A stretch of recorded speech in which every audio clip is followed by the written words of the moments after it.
이낙연이한테, 이준석이한테, 정치권한테 여러분들 지금 한 말씀 하신다면 어떤 말씀 하시겠습니까? 7자로 써주시기 바랍니다. 갈비 신당이 뭐예요? 이준석 대표가 우리 정개혁신당 네. 만들 때 노원의 갈비집에서 했잖아요.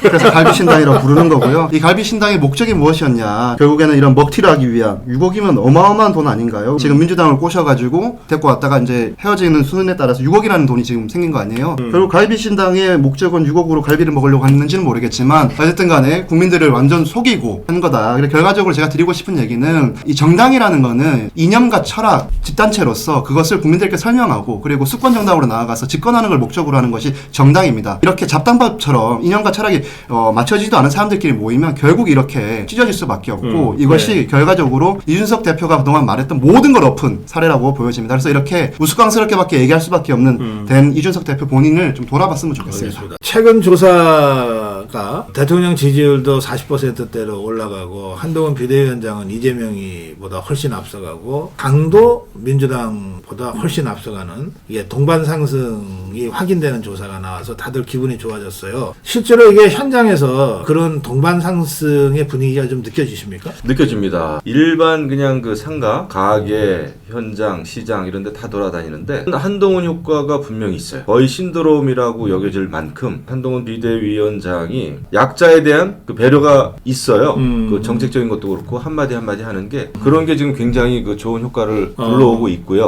어디 그래요. 또 이렇게 경로당 같은 데 가면 제가 사실 이제 동대문의 한동훈이라고 이렇게 하는데 진짜 한동훈도 보고 싶다 막 이래가지고 다음에 모시고 오겠습니다. 뭐 이러고 다니고 있어요. 근데 먹힙니다. 네. 아, 그래요? 아니, 한동훈 위원장하고는 좀 나이 차이가 좀 있지 않아요? 있죠. 네, 조금 차이 나면서. 네. 그 중구 성동구 지역을 정한 데는 특별한 이유가 있습니까? 지금 한강벨트를 탈환하지 못하면 국회 이 불균형을 깰 수가 없습니다. 성동구를 우리가 탈환을 해야 그 위에 있는 뭐 구미, 노원, 의정부, 대봉 이런 쪽으로 사실 전진할 수 있습니다. 그리고 전 개인적으로 평생 소상공인인 부모님 밑에서 자랐고 제가 중소벤처 기업부 장관을 하면서 시장이 있는 곳에 가야겠다라는 개인적 생각을 되게 많이 했습니다. 예. 중구가 41개의 시장이 있고요. 작은 네. 시장까지 합치면 50개가 넘습니다. 그리고 종로에도 광장시장, 통인시장. 네. 그 아래 용산에는 또 이태원이 있고 제가 이태원 살리기 굉장히 많이 갔었는데요. 그래서 종로와 중구와 용산을 잇는 마켓밸리를 네. 하나 만들어 보고 싶고 생각해서 지원하게 됐습니다. 의원님 4년 전에 정치 입문이 처음이셨던가요? 그 전까지는 어떤 인생을 살아오셨습니까? 상고대학을 졸업하고 세계은행이라는 국제금융기구에서 한 잔뼈가 굵은 사람입니다. 한 15년, 16년 근무하면서 경제개발이 제 기본이었고 이게 우연인지 필연인지 국제사회에서 분쟁 지역에서 협상을 많이 했습니다. 그래서 유고슬라비아 분할 과정에서 코소보라는 나라 분할에 제 나름대로 책임을 맡았었고요. 또 소련이 붕괴되고 동유럽 체제 전환도 담당했고 아직도 분쟁 중인 이스라엘 팔레스타인 분쟁 협상도 맡기도 했었습니다. 그래서 예루살렘에 살면서 방탄차 타고 방탄조끼 입고 가자지구 들어가서 논의도 진행했고요. 네. 2년 반 동안 그랬습니다. 그 세계은행에 근무하면 그런 일도 합니까? 별의별 일 다 합니다. 다들 아유 이렇게 도련님 같이 생겼는데 정치하겠어 그랬는데 알고 오시면 저 좀 거칠게 살 것 같습니다. 이낙연이하고 이준석이 이것들은 얘기만 하고 웃음이 터지지 이제. 예, 11일 만에 찢어졌어요. 그리고 그 와중에 6억 6천만인가 얼마 챙겼대요. 이번에 새로 나타난 신조어입니다. 정치판 먹튀. 이 상황에 대해서 7자로 한 말씀씩만 해주십시오. 사기 결혼 사기? 이건 누가 봐도 이제 명백하게 사기 결혼 무효죠. 근데 무효인 결혼식에다가 축의금만 저희가 엄청나게 낸 꼴인데 결국은 보조금을 반납할 수 나는 있는 내고 싶지 않았는데 내 돈도 거기 들어갔더라고. 그렇죠. 저희 그리고 또 가장 문제가 되는 게 이게 저희 세금입니다. 그러니까. 혈세 그게 이제 보조금으로 6억이나 나갔고 변호사로서 솔직히 헛웃음이 납니다. 그런데 또 이걸 동결시켜 놨다가 나중에 이제 법안을 만들어서 돌려놓겠다는데 제가 새로운 공약 하나 하겠습니다. 제가 국회 들어가서 그 공약 만들어서 반드시 국민들에게 돌려놓도록 하겠습니다. 정치권 네. 먹튀 환수법. 그게 그러니까, 제 1호 법안. 이름 좋은데요? 지키겠습니다. 저는. 홍익표는 독립운동가를 갑자기 끌고 들어와서 궤변을 드러났어요. 민주당에 대해서 한 말씀 하신다면 사자성어로 가겠습니다. 소년인호. 이건 원래 7글자인데 예. 원래 옛날 말씀에 의하면 소년인호 항난성이라고 사람은 빨리 늙는데 배우면 이루기 어렵다. 이분들이 그 한참 배울 때 나라를 위해서 뭐 학생운동을 하시다 보니까 네. 배움이 좀 짧으신 것 같습니다. 그러면 어허. 그 이외라도 교양을 쌓아야 되는데 예. 그냥 그 학생운동 하던 시절의 그 지식을 갖고 살다 보니까 예. 자기 이름 모르고 남의 것만 크게 보이는 그리고 독립운동가 중에 제가 나중에 독립된 나라에서 이권을 악착같이 챙긴 운동가를 본 적이 없거든요. 제가 그분들에 대한 모독 아닌가 하는 생각이 듭니다. 예, 소년이노. 네. 예, 배움이 좀 짧았다. 지금이라도 책 좀 봐라. 네. 알겠습니다. 제가 우선 더불어민주당에 좀 밉게 보인 것 같습니다. 왜냐하면 예, 그 백현동 또 대장동 사건에 예. 예, 백현동의 그 옹벽 50m의 그것을 제가 잡아냈고요. 아하, 예. 이 대장동 백현동을 자주 거론하다 보니까 그 백현동 옹벽이요.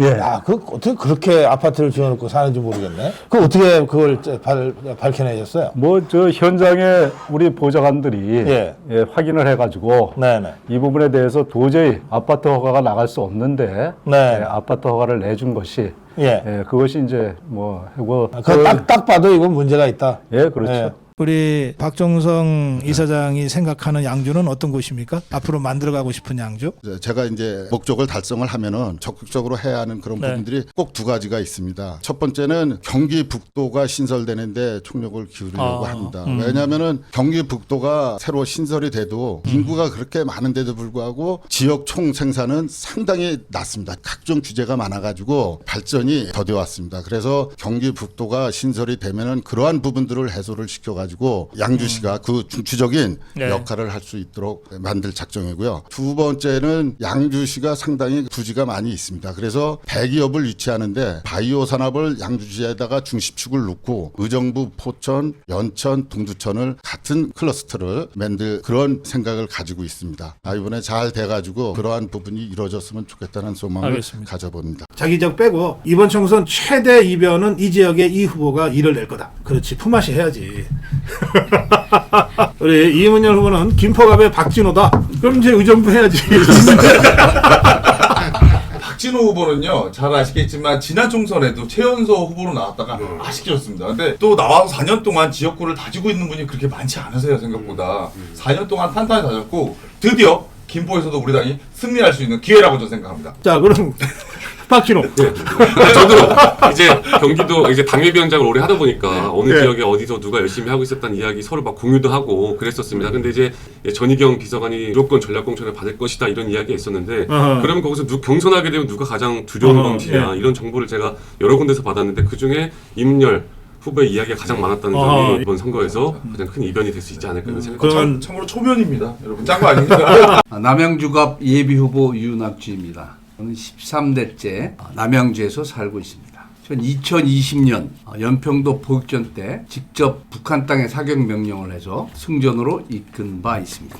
저는 표류나 이재명이 싫어서 윤석열을 지지했고 앞으로도 계속 지지하겠습니다. 제가 군인 출신이기 때문에 군사적으로는 9.19 군사비를 파기해서 전투력을 빨리 정상적으로 복원해야 할 때고 전시 작동권 환수를 위한 조건을 확실하게 만들어야 혼란이 없을 것으로 봅니다. 지역 내에서는 대기업을 유치해서 젊은이들의 삶을 향상시켜주고 연계해서 대형 병원과 특수 목적고를 설치해야 합니다. 이상입니다. 군인 출신답게 브리핑 하시듯이 그 윤미향이라는 자가 그 국회에서 그 방을 빌려가지고서 그 정보조사 바들을 딱 모아놓고서 평화를 위해서라면 북한의 전쟁관도 수용해야 한다. 뭐 이런 정말 이적 행위와 여적죄에 해당되는 발언들이 나왔습니다. 그런데 정작 우리 집권당은 그냥 무슨 일이 벌어졌는지도 잘 모르고 이런 일이 벌어졌다고 언론에 공개가 된 이후에도 별로 대응이 없어요. 이 상황을 정말 우리 국민들이 걱정할 수밖에 없거든요. 내자로 써주시기 바랍니다. 정광재 후보. 2024년 국회 여의도 한복판에서 이런 말들이 나왔다는 것에 대해서 제 귀를 의심하지 않을 수가 없었습니다. 저의 안일한 안보관을 다시 한번 좀 깨우치게 되는 계기가 됐습니다. 어떻게 우리 사회에 용인될 수 있습니까? 저는 이 부분은 관계 당국에서 아직도 국가보안법이 엄연히 존재하고 있습니다. 발언을 한 사람들의 이적 행위에 대해서 반드시 수사해야 한다고 생각합니다. 아직까지도 이런 생각을 갖고 있다는 사실이 전 정말 예. 아주 개탄스럽습니다. 내년 총선을 이념 전쟁이라고 네. 그렇게 주장하고 있는데 네. 도태우 변호사는 왜 그렇게 생각하세요? 이념이랑 민생이 저는 둘이 아니라고 생각됩니다. 예. 문재인 때 잘못된 이념으로 탈원전하고 예. 소득주도 성장하고 부동산 엉망으로 만들고 백신 패스 엉망으로 하고 외교 엉망으로 하고 그 결과 박근혜 대통령께서 적자를 흑자 기업으로 만들어 놓은 한전 같은 거를 예. 완전히 눈덩이의 적자로 그렇죠. 그 국민의 완전한 부담으로 산업의 부담으로 그렇게 만들어 버렸지 않습니까? 그러니까 이념과 민생은 둘이 아닌 거죠. 그래서 그러면 약간 부족한 것은 그러니까 비전을 제시하는 거. 그러니까 우리가 그냥 단순히 이 체제 파괴자들 잘못됐다 이상으로 나아가서 흔히들 많이 말하는 고령화, 인구 감소, 뭐 4차 산업혁명 시대 이런 것들에 대응해서 아주 능동적으로 예를 들면 요즘 나오고 있는 이민청 같은 것이 그 한 예라고 보이는데 네. 그런 이슈 같은 것들을 주도해서 우리가 적극적인 이 파고를 넘어갈 수 있는 비전을 제시하면은 그게 곧 민생과 우리 국가의 도약으로 이어진다 이렇게 생각합니다. 네. 거침없이 싸우겠다고 출마 선언했는데 누구랑 싸우려고요? 뭐 크게 저는 예. 두 가지입니다. 소득 불균형으로 인해서 거기에 따르는 자본 불균형 거기로 인해서 빚어지는 여러 가지 세대별 예. 갈등과 아픔 이것을 헤쳐나가는데 힘써서 싸우겠다. 이 보수의 진정성은 투철한 국가 간입니다. 그러다 보니까 투철한 국가 간으로 무장된 내가 볼 때는 네. 이 우리 대한민국이 분단 국가하고 지금 안보의 안위가 중요한데 예. 이 시점에 거대 야당은 국가 안위는 뒤로 하고 이재명 방탄을 위해서 예. 탄핵 정국을 몰고 가는 이 사람들 대신해서 힘차게 싸우고 이 사람들을 물리치는 그런 진정한 역할을 하고 싶다. 거침없이 싸우겠다는 겁니다. 아, 그래요. 우리 이정환 위원장은 젊을 때 권투했죠. 그렇죠. 싸운다 그래서 내가 이게 또 사고치나 생각이 또 들었어요. 근데 손봐줄 자들이 좀 있긴 있어요. 맞아요. 여의도에. 예. 그래도 주먹 쓰지는 마시고. 지혜롭게 싸워야 되니까. 예. 예전 우리 박명호 후보님 참 정치인으로서는 참 행복하신 거예요. 대부분의 정치인은 지가 하고 싶다고 해서 나오고 그러면 이제 시민들이 아이고 뭐 그만하지 왜 나오냐 이러는데 지금 이거 완전히 거꾸로 됐잖아요. 예, 시민들이 아니 박명호가 나와야지 지금 뭐 하고 있냐. 예. 그게 이제 하는 계기 중에 하나가 되었죠. 그 뭐 많은 단체들 또 뭐 주변에 이렇게 결심을 했습니다. 이번에는 제가 먼저 전화해서 나가라고는 말씀 안 드렸어요. 사실 얼마나 부담이 크겠어요. 그 연세도 있고 시장 3번 하고 국회의원 2번 하고 그리고 지난번에 안 됐는데 그래서 완전히 초야에 묻혀서 이제 제2의 자신의 삶을 살겠다고 하고 있는 걸 제가 빤히 아는데 여기다 대놓고 다시 정치판 나와야 된다. 그 제가 말씀드리고 싶었지만 너무 부담을 크게 드리는 것 같아서 제가 전화하고 싶어 전 쿡쿡 참았어요. 근데 네. 이렇게 알아서 나와 주셔갖고 제가 얼마나 다행인지 몰라요. 감사합니다. 민주당 공천전쟁 상황, 내전에 가까운 이 상황을 한마디로 표현하면 뭐라고 표현하시겠습니까? 5자로 써주십시오. 시스템 오류, 시스템 오류. 지금 양당 다 시스템 공천을 표방을 하고 있습니다. 시스템이라는 게 사실 사람이 만드는 거기 때문에 완벽할 수는 없죠. 조금 틀리면 뭐 버그가 나면 좀 고쳐서 좀 더 완벽하게 바꿔가는 건데 근데 그게 너무 고장이 많이 나가 버그가 많이 나고 이래서 아예 작동이 안 되는 거를 이제 전산에서는 시스템 페일리어 혹은 뭐 시스템 오류라고 하죠. 그래서 그 시스템 말만 걸어놓고 뒤에서는 수작업으로 하는 거 아닌가 뭐 이런 생각이 듭니다. 예.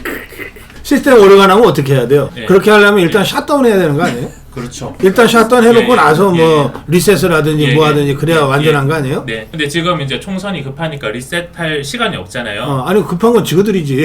그래서 밖으로 시스템 걸어놓고 뒤에서는 시스템 돌아가는 척하면서 뭐 다른 이제 수작업을 한다 이렇게 표현했습니다. 예. 국회의원 금고 이상형 받으면은 그때까지 받은 세비를 다 반납하게 만들자. 또 불체포 특권을 포기하는 서약을 하자. 그리고 귀책 사유가 있는 지역구에 대해서는 보궐선거, 재보선거에 공천하지 않겠다. 거기에다가 이제 국회 의석 250석으로 뭐 줄이겠다는 얘기까지 나왔습니다. 한동훈의 이 정치개혁 드라이브에 대해서 여러분들께서 어떻게 생각하시는지 특권 내려놔야 될 국회의원들이 다 목표 아닙니까? 대상이 될 수도 있는데 그래도 당당하게 7자로 써주십시오. 이승환 후보. 제가 이제 정치학을 가르치는 교수입니다. 이제 10년차 교수인데 학생들에게 가르칠 때 바로 이러한 사항을 가르쳤거든요. 국회의원들의 특권뿐만 아니라 국회의원은 누굽니까? 우리 국민의 또 지역에 있는 지역민들의 대표거든요. 올바른 사람이 그 자리에 저는 서야 된다고 생각합니다. 이거는 당연한 거라 생각하고 진짜 올바른 정치인이 저는 나타났다. 라고 생각을 합니다. 진짜가 나타났다. 예. 그래. 충북, 충청북도 청주, 흥덕구에서 출마하겠다고 출마 선언을 했습니다. 무슨 저 서울 어디 왔다고 험지에 왔다고 저 이 개폼 잡고 있는 저 이제 웃기는 얘기들 좀 하지 말라 그랬어요. 진짜 험지는 이런 곳이에요. 청주 같은 곳 이런 곳인데 고향이 거기니까 뭐 그게 아무리 험지든 사지든 나는 고향에서 출마할 수밖에 없다. 그 말씀을 찍고 하셨네요. 접시꽃 당신 청주뿐만이 아니라 많은 분들이 알고 있지만 청주에서 새로운 얘기가 나오고 있습니다. 예, 접시꽃 당신이 아니라 곧 할미꽃 당신이다. 도종환은 할미꽃 당신이다. 이런 얘기를 합니다. 예, 청주 분들한테 여쭤보십시오. 많이 퍼져 있습니다. 아니 그것도 덕담이야. 네. 예.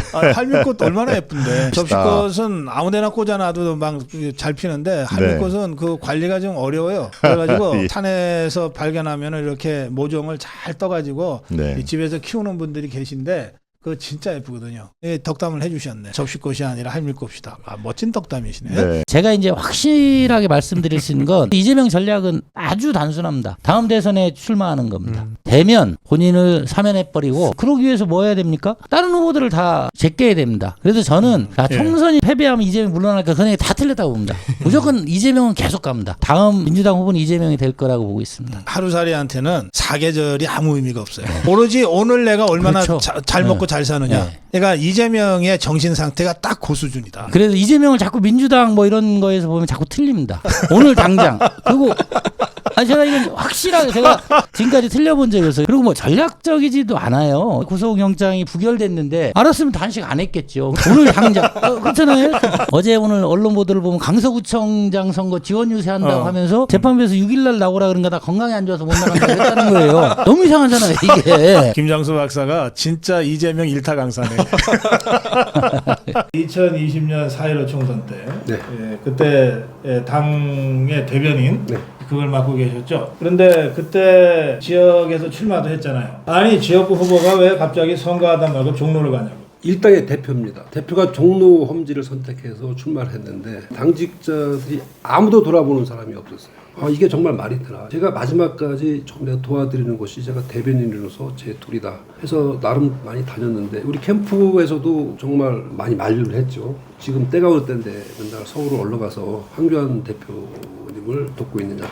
근데 저는 그게 제 생각이고 소신이고 그런 마음으로 정치하고 있습니다. 그 신의와 도의 이거 굉장히 중요한 정치인의 동무이라고 생각하고요. 제가 그것 때문에 낙선을 했다고 해도 저는 지금도 후회는 없고요. 다시 그런 상황이 생긴다고 해도 저는 그런 도의는 다 할 거라고 생각합니다. 그게 이창수입니다. 박근혜라는 이름 석자만 들어도 그냥 마음이 좀 울컥한다, 짠한다, 기분이 좋다, 뭐 여러 가지 있을 수 있습니다. 박근혜라는 이름 세자를 들으면 여러분들한테 떠오르는 생각이 있을 겁니다. 느낌이 있을 거예요. 그거를 8자, 8자로 써주시기 바랍니다. 박경호 후보, 저를 선택한 대통령 그러셨네요. 저를 선택한 대통령 어떤 뜻입니까?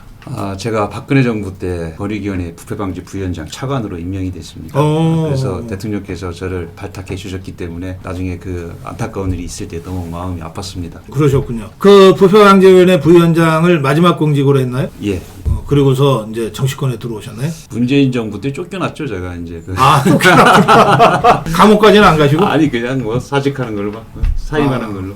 알겠습니다. 사람이 바뀌어야 세종시가 바뀐다. 그 저번에 저하고 토크쇼 할 때 책 이름도 사람값인가 그랬죠. 밥값, 이름값, 사람값입니다. 사람값 할 자신 있어요? 우리 세종시가 출범한 지 이제 12년 차에 접어드는데요. 민주당 일당 체제를 만들어 주셨어요. 이렇게까지 만들어 주셨는데도 불구하고 사실은 우리 시민을 위한 정치는 사라지고 그들이 특기인 그 포퓰리즘을 앞세워서 경계를 나누고 오히려 시민을 위한 게 아니라 본인들을 위한 정치를 그동안 해왔습니다. 오히려 정치가 국민이나 시민을 걱정해야 되는데도 불구하고 시민이나 국민이 오히려 정치를 걱정하는 게 즉 작금의 현실이 아닌가, 정치 현실이 아닌가 이런 생각을 많이 하고 있고요. 결국은 제가 늘 말씀드리듯이 자수성가의 시대를 넘어서 이제 다수성가의 시대에 접어든 이 시대 정신을 꼭 이준배라는 사람이 그 사람값이라는 기반을 가지고 그런 정치가가 되겠다 이렇게 마음을 먹고 나선 길입니다. 알겠습니다. 당연히 해야 되겠죠. 춘천 갑은 지금 도지사이신 김진태 전 의원의 지역구였죠. 근데 지금 춘천 현역 의원도 민주당, 현역 시장도 민주당의 시장입니다. 지금 갑자기 험지로 바뀌어버렸는데요. 춘천이 그렇게 됐대. 네, 민주당세가 굉장히 세졌고 그런데 지금 강원도에서 태어난 여성이 지역의 유권자들한테 선택을 받아서 지역구 국회의원이 된 적이 한 한 번도 없었습니다. 헌정사상 제가 최초로 도전하는데요. 만약에 소수자를 보호하자, 뭐 양성평등하자라는 걸 계속 부르짖는 민주당도 한 번도 내지 않았던 여성 후보를 만약에 우리 당에서 이번에 최초로 저에게 기회를 준다면 아마 지역 국민들이 크게 신선한 충격과 반향을 느낄 것 같습니다. 그런 면에서 제가 지금 이 전세를 역전할 수 있는 히든키라고 생각합니다. 내 최대 강점은 강원도 여자라는 것이다. 여기서 태어난 여성. 네. 소원을 이뤘어요. 이재명. 냉장고에서 우아하게 과일 꺼내 먹는 꿈을 어릴 때부터 꿨대는데 거의 매일 과일을 버카로 사다 쟁여놓고 먹었던 것 같습니다. 8개월에 1,000만 원. 자, 이 이재명, 김혜경 부부한테 지금 한 말씀 하신다면 어떤 말씀 하시겠습니까? 6자로 가겠습니다. 자, 천왕성 가세요. 그 몇 년 전에 SBS의 집사부 일제 프로그램에 출연해가지고 가장 큰 소원이 냉장고에 과일 넣어놓고 마음껏 먹고 싶다 그랬어요. 가장 시원한 냉장고가 지구 행성 중에 천왕성입니다. 마이너스 200도가 넘는데 거기 가서도 냉장고에 과일 씻어 먹으면 좋을 것 같습니다.